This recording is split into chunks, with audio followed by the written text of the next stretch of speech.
So today I want to tell you about the best way to lose weight and lose body fat, not muscle, while preserving your muscles and actually increasing your muscle mass. First thing you have to do is you need to measure your progress on a daily basis. You cannot improve what you cannot measure. Usually when we try to lose weight, we measure our progress by looking at the mirror and seeing if we lost body fat or we seem thinner. The problem with this approach, it's not accurate, and it does not give us a quick reward to our progress. So either we might look one day in the morning, we feel like we lost some weight. At night we might be bloated, we will feel like we gained weight. Plus losing actual fat might be confused with losing water content. So that's why the best way to do it is to buy one of these smart scales. And with these smart scales, it's a scale that doesn't only give you your weight, but also gives you information such as your body fat percentage and muscle mass percentage. And these two pieces of information are very important. And what's nice about technology nowadays is these scales are very affordable, so you can get a smart scale like this for like $20. You can download the app for the scale, and whenever you get on the scale, it gives you a whole body assessment, and it gives you this information that you need. So next, you will track your progress every day, 2 or 3 times. You can measure yourself in the morning, at night. And it will tell you how you are progressing. So this is step number 1, and like I said, it's very important because also a lot of us, we have a problem with our reward center in the brain. So we cannot work on long-term targets, and usually to see a result on the mirror will take maybe 2 to 3 weeks. For some of us, during these 2 or 3 weeks, we might get weak in front of some food that we really like and enjoy. While if you are measuring on a daily basis and you're seeing improvement on the scale right away, you're seeing not in terms of weight, because your weight could be still the same, but your muscle might be increasing and your fat is decreasing, while the weight is the same. So that kind of reward gives you the little extra push to resist that meal that you might encounter tomorrow. So once you get the scale in and everything is in, next thing you need to do is you need to do fasting. And you can start with the normal intermittent fasting, and then you can progress to dry fasting, which is same idea. You're doing intermittent fasting but without any liquids, without any water. So in dry fasting, you are not consuming anything, no water, no coffee, no tea, nothing. There is an added advantage that I could see in dry fasting, which is if I'm doing only intermittent fasting and I'm drinking water, I kind of get more hungry during the day. And I think it has to do with maybe when you are drinking water, you're also diluting all the electrolytes in your body, so you might be peeing some of that off, and then your body is trying to replace that, so it's making you start to crave some foods, maybe salty food or whatever. So dry fasting did it for me. So I'm not consuming any water, and I'm not consuming any food also to get that fluctuation of insulin. So after a few days of dry fasting, your appetite gets suppressed, and it actually feels very good. I'm talking to you now in a dry fasting mode. I've been doing now dry fasting, which is intermittent dry fasting, meaning I dry fast for like from 5 a.m. until 7 p.m. So that's like 5 to 5, 12 and 2, so 14 hours. So I'm dry fasting for 14 hours a day. This means I still have 10 hours a day in which I can eat and drink. So so step number one, get the scale, a smart scale. Step number two, get fasting into your life to get more control of your hormones and your appetite. Step number three is, okay, now what are you going to eat? You need in the first meal, or you will need to have a meal in the day that gives you some psychological relief. Okay, so this could be the first meal after breaking your fast, or it could be, or you could break your fast with something really tiny, a small meal, and then an hour or two after you can have a really big meal. And in that big meal, eat whatever you like, as long as you focus on one thing and one thing only. Try to get enough protein for the whole day. So you need, if you are, and we will talk about it in step number 4, is you need to exercise. So exercise requires protein. So, and you will need a gram of protein per, let's say, they say for body weight, for muscle building, you need like 1.5 grams for each kilogram. I think you can get away if you want to just preserve your muscles and your body could get more efficient at it if you do 1 gram per kilo. So let's say you are 100 kilograms like me, so I try to aim to eat at least 100 grams of protein.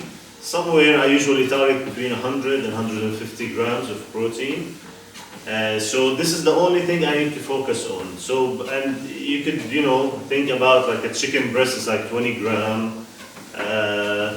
Usually if you're eating a size of protein, the size of the palm of your hand, it's around between 20 and 30 grams of protein. Plus you get protein beside animal products, you're getting from other sources as well. A little bit from here, a little bit of that. But try to get high protein foods into your diet. This is essential, like fish, eggs, meat, chicken. So these are important. If you are on a vegan diet, then you need to get really high, the food that are highest in protein. Mainly chickpeas is very high and has an almost complete profile of amino acids. And you can try other types of beans. You have to mix a lot of stuff together so you can get the different amino acids that you need. That's the problem with a vegan diet is you don't get all the amino acids you need from one type of food. Unlike meat or chicken where they have more like a complete profile, vegan food usually you need to mix and match between stuff in order to get them. Plus absorption is not as high. You can follow like a flexitarian diet where you can become a vegan, and then if you don't like the idea of eating like a dead animal or this it kind of not repulse you in some way, maybe try adding eggs to your diet. The egg is not a real life yet, so. And it has everything that life requires. So try adding eggs to your vegan diet, this could do it. And maybe a little bit of dairy also, high quality dairy. So anyways, so after breaking your fast, you're only focusing now on getting enough protein in your diet and eat as much as you feel comfortable eating. Make sure just you get your protein. And if you focus on the protein, you will get filled up before you can eat all the other stuff, all the junk food, as in terms of high processed food and sugars and stuff.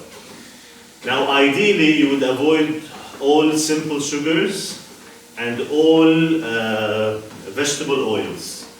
So if you focus on only these 3 things, which is eat quality content protein, eat protein enough for you to maintain your muscle mass and increase.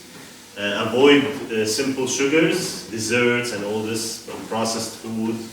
And avoid vegetable oils. And remember, vegetable oils is not only the fried food, even like cooked food, cooked home food, sometimes they put so much oil, vegetable oil in it. Sometimes all processed food actually, they use some sort of oils in it also give it texture and stuff like that. So this is number 3. So number 1, we get the scale to give us progress and keep us motivated. Number 2, we did intermittent dry fasting to control our appetite and have the perfect hormonal balance during the day. Number 3, in our eating window we ate high content food, high protein food with high protein content. Now, part of number 3, I also recommend getting protein powder, like a whey protein or any other protein that's being sold that is from a good, reputable company name. You can use these instead of desserts. So if you have a sweet tooth and you like always to get desserts, whenever you feel like getting a dessert, get a protein shake, a scoop of protein shake with some water. They usually have this nice sweet taste, and instead of getting too much sugar, you're only getting little sugar, but a lot of protein. So also sometimes we feel hungry for sugar when really our bodies are just lacking protein. Our body needs protein. So try doing that, and if you do the intermittent dry fasting during the hours I'm doing right now, which is from 5 a.m. till 7 p.m., and you control your sleep good, we're going to talk about this in the next step, then you're probably only going to have a chance to eat 1 big meal a day, and maybe 2 smaller meals, maybe like a small snack with a protein shake, and that's it. So this means in the total sum of the day, you're actually eating less now as well, but you're eating less by choice, because this is all you can handle. It's not because you are depriving yourself anymore. So that's a really good thing. Step number 4 is you need to do, during your fast, you need to be doing some sort of resistance training. Resistance training is very important during fasting, and it gives the signal to your body that, okay, I'm fasting, I don't have any sources of energy coming from outside, but I want you to burn fat, not burn muscles. And the way you tell your body to burn fat and to not burn muscle is by the level of physical activity that you are throwing at your body during the day. So if you're throwing at it stuff with resistance training, then your body knows, oh, I need the muscles, so it will keep your muscles and it will start burning more fats. If you are sitting all day long, the body thinks, okay, I don't need the muscles, and fats are easier, to build,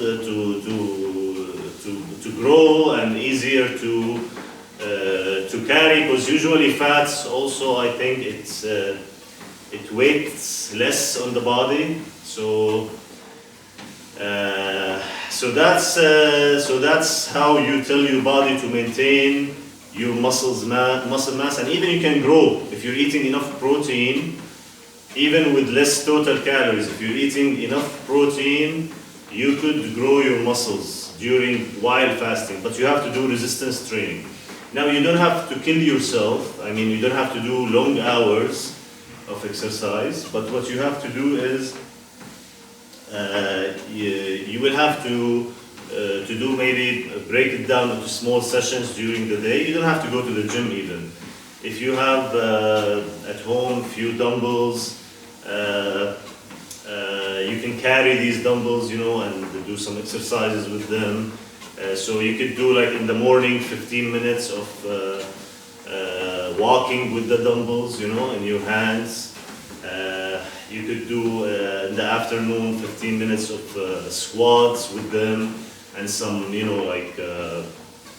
whatever exercises you want to do, as long as you're challenging your body a bit and you're challenging your muscles, so your body gets that signal of keep the muscles intact.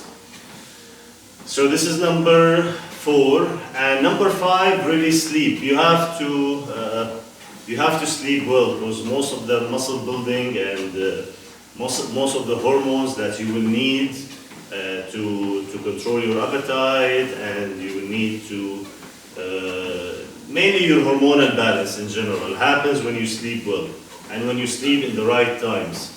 Ideal time, the best time to sleep is between 10 and 4.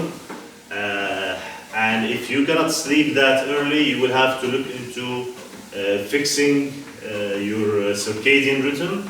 I will make another video that discusses circadian rhythm in details.